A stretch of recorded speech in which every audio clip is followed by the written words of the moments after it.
ये कहानी है वेस्ट बंगाल की, एक पति पत्नी की जो एक घर में रहने आए थे, चुपचाप शांति से अपना नया संसार बसाने। न कोई दिखावा, न कोई शोर, बस बंद दरवाजों के भीतर एक दूसरे का साथ और रात में धीमे स्वरों में बजता संगीत। पड़ोसी कभी कभी खिड़कियों के पर्दों के पीछे दो परछाइयां देखते, धीरे धीरे नाचते हुए, जैसे दुनिया से छिपकर जी रहे हों। वह घर तब सुकून से भरा लगता था, लेकिन शांति ज्यादा देर टिक नहीं पाई। लोगों की नजर पड़ने लगी, सवाल उठने लगे, फुसफुसाहटें आलोचना में बदल गईं। हर दिन कुछ नया कहा जाने लगा, हर मुलाकात ताने लेकर आती। एक शाम गली में अचानक तेज आवाजें गूंज उठी, आरोप लगे, बहस हुई, पुराने जख्म हरे हो गए, दरवाजे जोर से बंद हुए और किसी के रोने की आवाज देर तक सुनाई देती रही। अगली सुबह घर पूरी तरह खामोश था। जब दरवाजा तोड़ा गया तो पति पत्नी जमीन पर साथ साथ पड़े थे, हाथ एक दूसरे में जकड़े हुए। कमरा अस्त व्यस्त था, दीवारों पर खरोंचों के गहरे निशान थे। अधिकारियों ने इसे आत्महत्या बताया। मोहल्ला आगे बढ़ गया, लेकिन वह घर नहीं।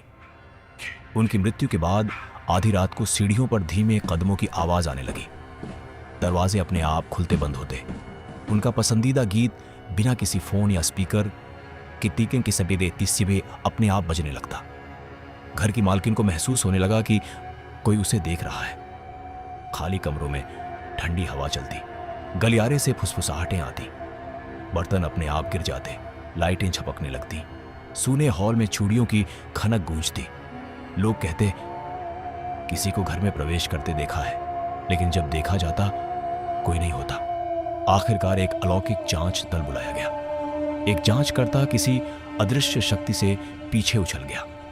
दूसरे की आवाज बदल गई, हम अभी भी यही हैं। कई दिनों तक पूजा पाठ और तांत्रिक अनुष्ठान हुए।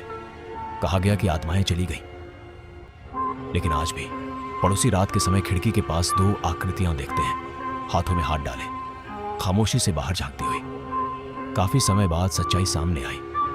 पति पत्नी का विवाह उनके परिवारों ने कभी स्वीकार नहीं किया था। हर दिन आलोचना, हर फोन कॉल अपमान, हर कोशिश बेकार। उस रात एक और टकराव के बाद उन्होंने समझ लिया, दुनिया उन्हें चैन से जीने नहीं देगी। उन्होंने मृत्यु इसलिए नहीं चुनी कि वे मरना चाहते थे, बल्कि इसलिए क्योंकि वे हर रोज की लड़ाई से पूरी तरह टूट चुके थे। और शायद इसी वजह से वे आज भी वही हैं, क्योंकि मृत्यु के बाद कोई उनके विवाह पर सवाल नहीं उठा सकता, कोई उन्हें अलग नहीं कर सकता। इसलिए वे उसी घर में रह गए, खिड़की के पास हाथों में हाथ डाले, अंधेरे में साथ साथ नाचते हुए। आलोचना से मुक्त, निर्णय से मुक्त, उस जीवन को जीते हुए जो उन्हें जिंदा रहते कभी नहीं मिला।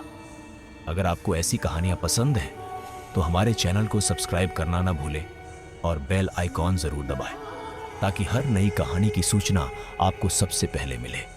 मिलते हैं फिर एक और नई रोमांचक और डरावनी हॉरर कहानी के साथ।